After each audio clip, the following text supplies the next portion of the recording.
பதிவு செய்து இப்ப நாம இவ்வளவு காலம் படிச்சது ரெட்டை பதிவு எழுதுறது. இப்ப ரெட்டை பதிவை கணக்குகள்ல பதிவு போறோம். ரெட்டை பதிவை கணக்குகள்ல பதிவு ஓகே.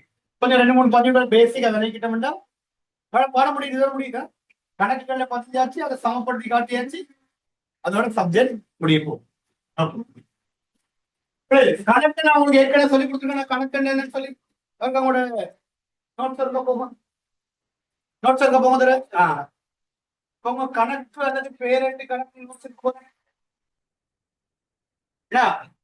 கணக்கு அல்லது பேரெட்டு கணக்கு எத்தனை பக்கம் இருக்குது? 12ஆம் பக்கம். ஒரு டியூட்ல 12ஆம் பக்கம். சரி, என்ன கணக்கு அல்லது பேரெட்டு கணக்கு? சொத்து, பொறுப்பு, வருமானம், செலவு என்பவற்றில் ஏற்படுகிற மாற்றங்களை கவனிக்கணும். திகதி ஒழுங்கின் அடிப்படையில பதிகிறதுக்கு பயன்படுகிற வரவு செலவு நிரல் கொண்ட ஒரு மாதிரி தான் கணக்கு. பாத்தீங்களா?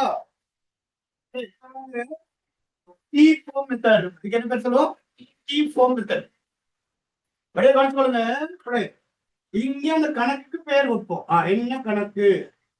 என்ன கணக்கு? காசு கணக்கா, பற்று கணக்கா, மூலதன கணக்கா, தரகு வருமான கணக்கா, கொள்வனவு கணக்கா, விற்பனை கணக்கா, அப்படி வைப்போம். இது ஒரு கணக்குண்ட என்ன பக்கம் சொல்லுங்க? வரவு பக்கம், டெபிட் சைடு, டிஆர். இது ஒரு கணக்கு என்ன பக்கம் சொல்லுங்க? செலவு பக்கம், கிரெடிட் சைடு, டிஆர் சொல்லுங்க. அப்போ டிஆர் கிரெடிட்டோ டெபிட்டோ. இப்ப நாம முதலாவது இந்த கணக்குகளை பதிஞ்சு பழகி பிறகு நம்ம கணக்குகளை சமப்படுத்துறது அதெல்லாம் பேசிக்கான விஷயம் தான் சொல்லிக் கொடுக்க போறோம். பேசிக்கான விஷயம். அப்ப ஒரு கொடுக்கல் வாங்கல் நிகழ்வுகளை எவ்வாறு கணக்குகளில் பதிவு செய்யும். இன்னொரு வடிவம் கொடுத்துருக்க கீழே பாருங்க. திகதி, விவரம், பேரெட்டு பக்கம், தொகை. திகதி, விவரம், பேரெட்டு பக்கம், தொகை. அது பெரும்பாலும் பயன்படுத்துறது தரம் 10, 11. அதை தூக்கி நம்ம A லெவல்ல போட்டோம்னா அப்புறம் கோடு அடிக்கிறதுக்கே டைம் சரியாயிடும். கணக்கு செய்ய நேரம் எல்லாம் போயிடும். ஏன்னா நீங்க திகதி விவரம் அதெல்லாம் கஷ்டமாயிடும். சரியா? இப்ப நீங்க நார்மலாவே இந்த வடிவம் போது நமக்கு A லெவல்ல இந்த வடிவம் யூஸ் பண்றது தாராளம். ஓகே. அப்ப ஸ்டார்ட் பண்ணுவோமா? கணக்குல பதிய போடுங்க. முதலா போடுங்க. வினா பின்வரும் ஒவ்வொரு கொடுக்கல் வாங்கல்களையும்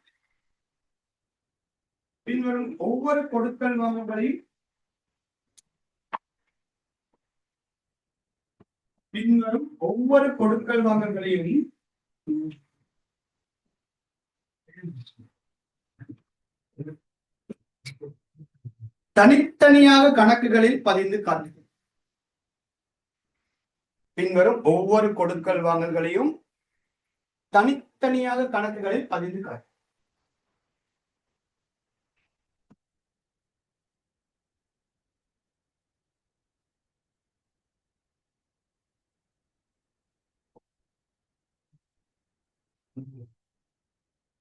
தனித்தனியாக கணக்குகளை பதிந்து காட்டு.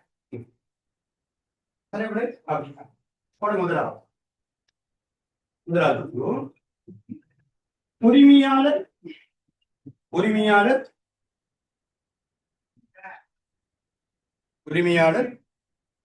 மூலதனமாக ஈடுபடுத்திய காசு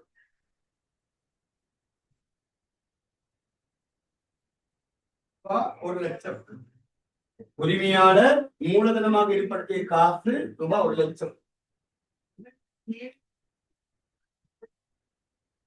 ஓகே. வாங்க இப்ப என்னோட சேர்ந்து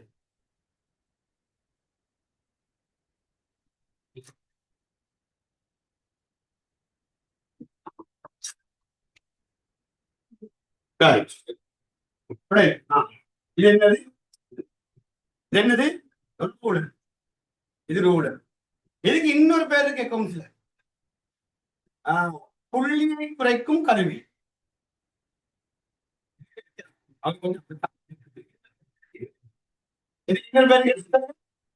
புள்ளி குறைக்கும் கருவி. அவ்வளவு தெரியுமா?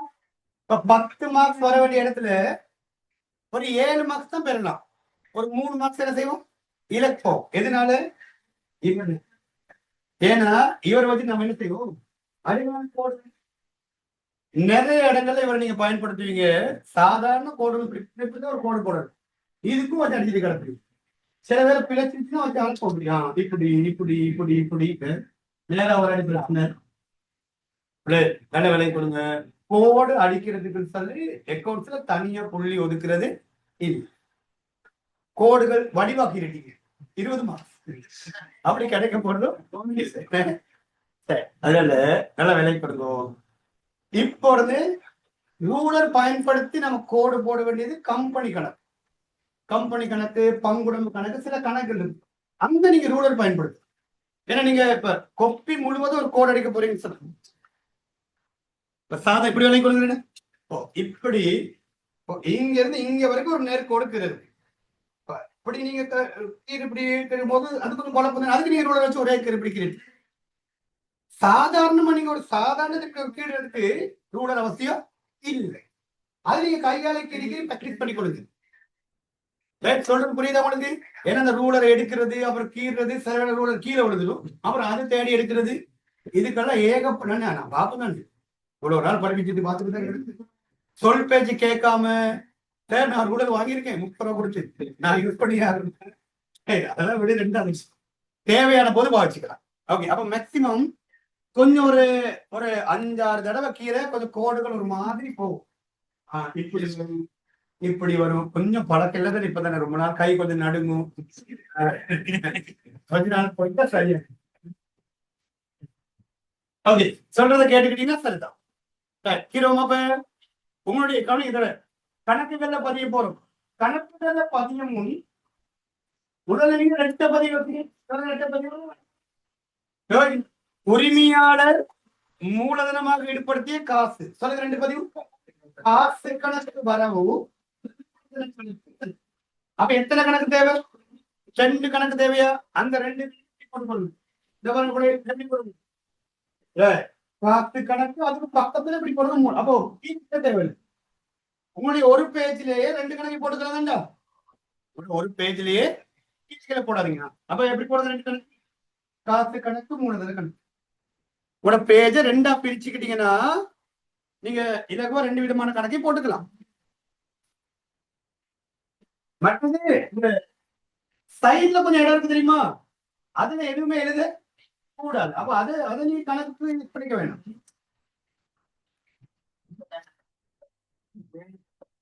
காசு கணக்கு ஒரு 3 வரி போதும்.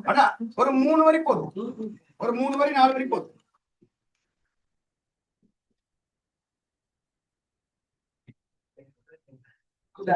இப்ப நான் சொல்லிட்டேன் அவசியம் இல்ல. அப்ப பென்சில் தான் தேவை.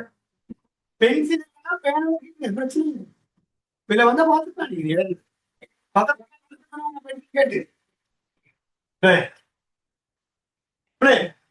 கவனிக்கிறப்ப 2 கணக்கு. இவங்க 2 கணக்கு ஒன்று என்ன கணக்கு? காசு கணக்கு. அவங்க கணக்கு காசு கணக்கு. அந்த கணக்கு பேரு அந்த கணக்கு மூலதன கணக்கு. காசு கணக்கு, மூலதன கணக்கு. இப்படி பேர் வச்சிருங்க. காசு கணக்கு, மூலதன கணக்கு. காசு கணக்கு, மூலதன கணக்கு. ஓகே, சரி. இப்ப வடிவ பேர் வச்சுக்கமா கணக்கு. காசு கணக்கு, மூலதன கணக்கு. இப்ப கணக்குல பதிய போறோம். வடிவ கவனிச்சுக்கோ. என்ன கணக்கு வரவு, என்ன கணக்கு செலவு? காசு கணக்கு வரவு, மூலதன கணக்கு செலவு. காசு கணக்கு வரவுனா இதனை கணக்கு வரவு பக்கம், இதனை கணக்கு செலவு பக்கம். இந்த காசு கணக்கு வரவுனா எப்பவுமே பாருங்க எழுத்துல மூலம் இருக்குது. முதலாவது திகதி, அப்புறம் விபரம், அப்புறம் தொகை. திகதி, விபரம், தொகை. திகதி, விபரம், தொகை. இங்கே சொல்லுங்க. திகதி, விபரம், தொகை. ரிப்பீட். இப்ப நாங்க திகதி கொடுத்துருக்கணும் இல்ல. திகதி இல்ல தானே.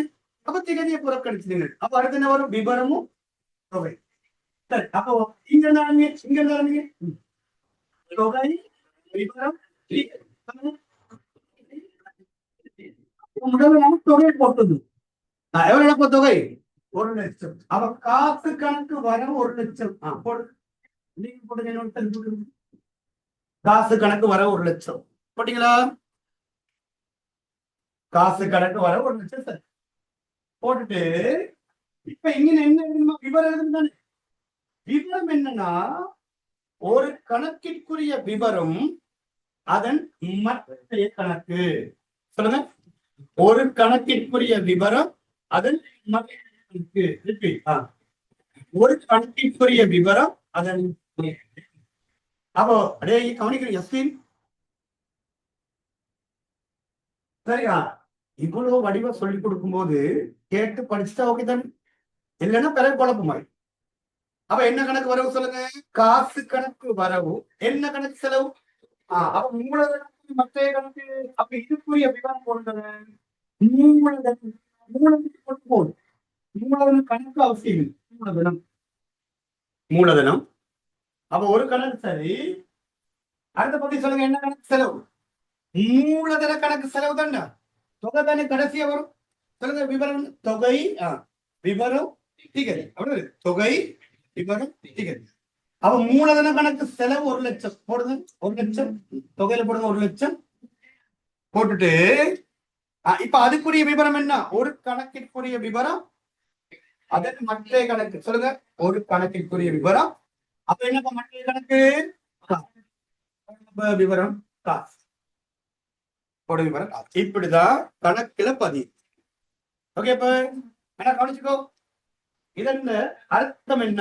இதுல என்ன சொல்ல வராங்கன்னா பாருங்க. காசு கணக்கு வரவும் 1,00,000 மூலதன கணக்கு செலவு 1,00,000. இதனுடைய அர்த்தப்படையில் காசு 1,00,000 வந்துச்சு என்னவாக? மூலதனமாக. மூலதனம் 1,00,000 வந்துச்சு என்னவாக? காசு 1,00,000 வந்துச்சு 1,00,000 வந்துச்சு. ஏதாவது ஓகே. அப்ப விலை கொடுங்க. ஒரு கணக்கிற்குரிய விவரம் தான் அதனுடைய. இதை மாதிரி தான் நம்ம செய்யப்படும். முதல்ல தனித்தனியா செய்வோம். அப்புறம் சேர்த்து பொதுவான பயிற்சிகள் செய்வோம். முதல்ல தனித்தனியா செஞ்சுப்போம். சரி. அடுத்த பொருள் ரெண்டாம் வங்கியில் பெற்ற கடன். வங்கியில் பெற்ற கடன்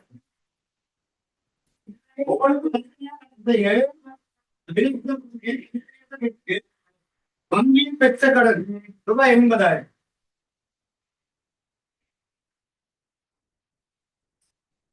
சரி. எங்க ட்ரை பண்ணுங்க. ரெண்டு கணக்கு முதல்ல ரெட்டப்பதி யோசிச்சுக்கணுப்பா. என்னடா இப்ப ரெட்டப்பதி வங்கியில கடன் எடுத்தா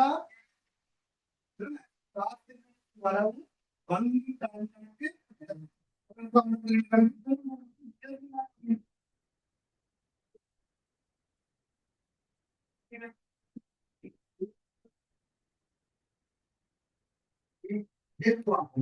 காசு கணக்கு வரவு வங்கி கடன் கணக்கு செலவு.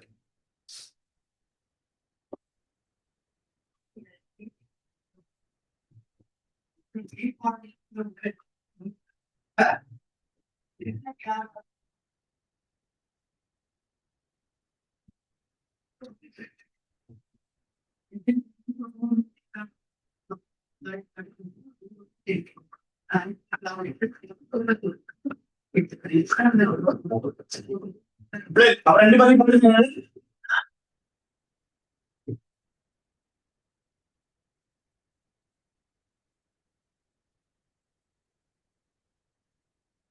வங்கியில் பெற்ற கடன் ரூபாய் 80,000. காசு கணக்கு வரவு வங்கி கடன் கணக்கு. அப்போ காசு கணக்கு வரவு வங்கி கடன் வங்கி கடன் கணக்கு செலவுகள் 80,000. அதுக்கு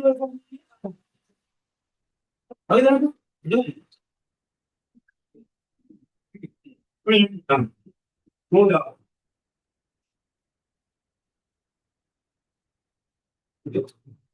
காசு கொள்வனவு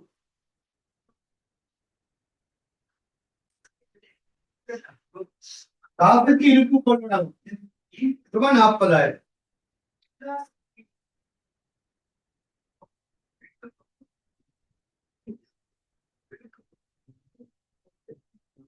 காசுக்கு இருப்பு கொள்வனவு ரூபாய் 40,000.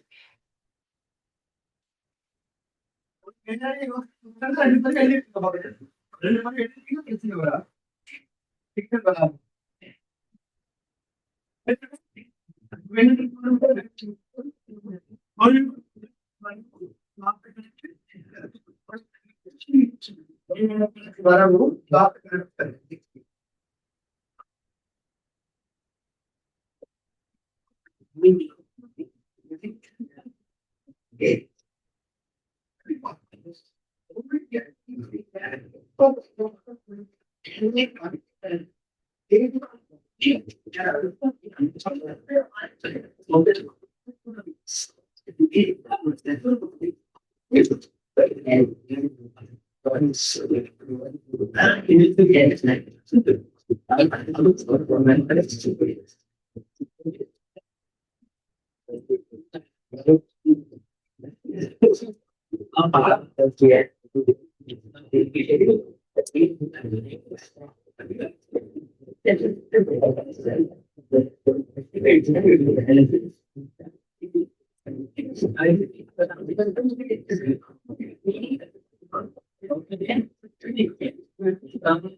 கடனுக்கு இருப்பு கொள்வனவு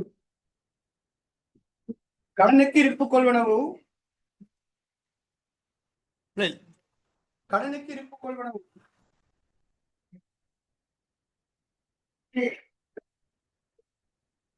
கடனுக்கு இருப்பு கொள்வனவு ரூபாய் 25,000.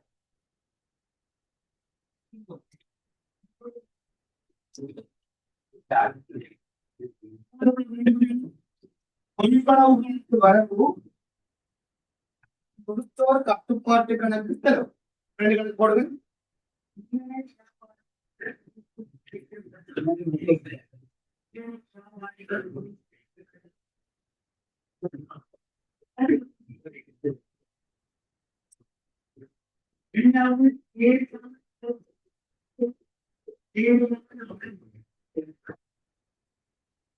கணக்கு வரவு கடன் கொடுத்தோர் கட்டுப்பாடு கணக்கு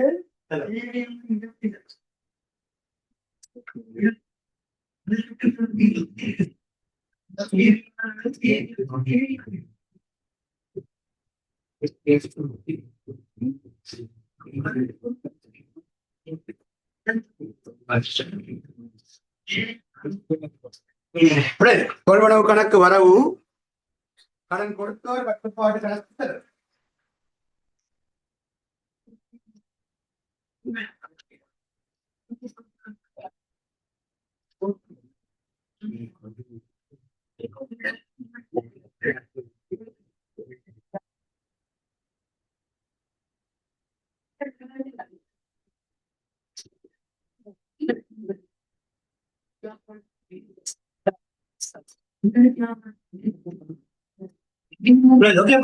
அவன் கொள்வனவு கணக்கு வரவு தாண்ட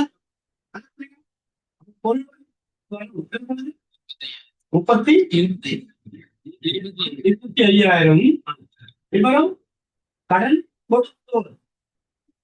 பிரச்சனை இல்லை, கடன் கொடுத்தோர். கொடுத்தோர் கட்டுப்பாடு கணக்கு செலவு 25,000 கொள்வனவு. கொள்வனவு கொள்வனவு கணக்கு வரவு, கடன் கொடுத்தோர் கட்டுப்பாடு கணக்கு செலவு.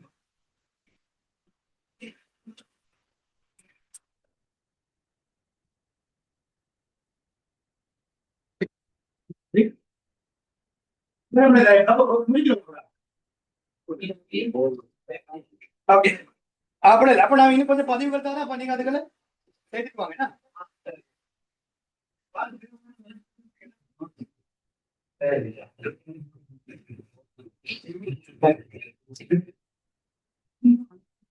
விட்டு கொடுத்து போன பிரச்சனை. 3, 4, 5வது படி 5வது வருஷம்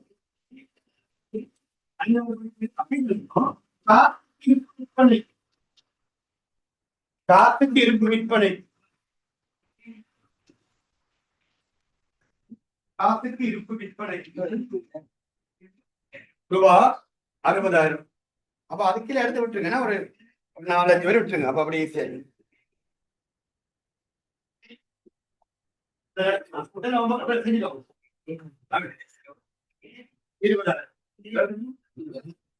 60,000. கடனுக்கு இருப்பு விற்பனை. கடனுக்கு இருப்பு விற்பனை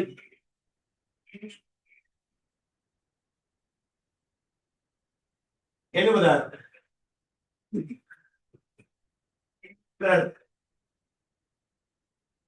வணிக பாவனைக்கு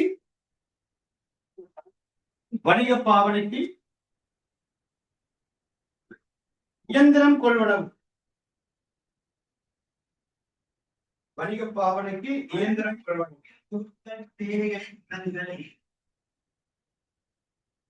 இயந்திரம் கொள்வனவு ரூபாய் 2,50,000.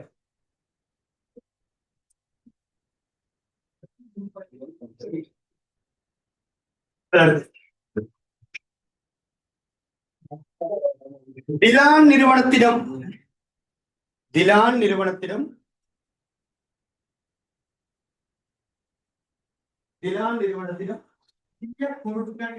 அலுவலக பாவனைக்கு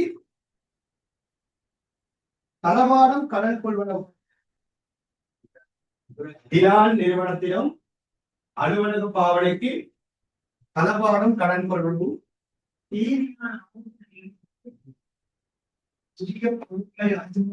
தளவாடம் கடன் கொள்வனவு ரூபாய் 80,000. 80,000.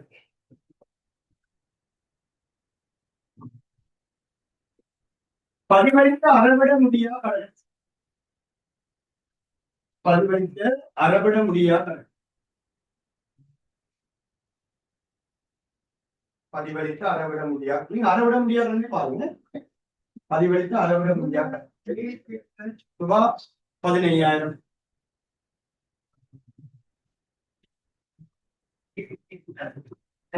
உரிமையாளர் சொந்த பணத்தில்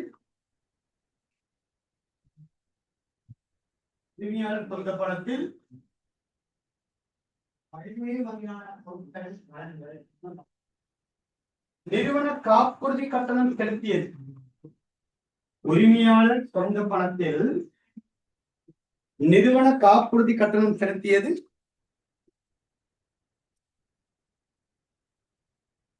உரிமையாளர் சொந்த பணத்தில் நிறுவன காப்புறுதி கட்டணம் செலுத்தியது ரூபாய் 10,000.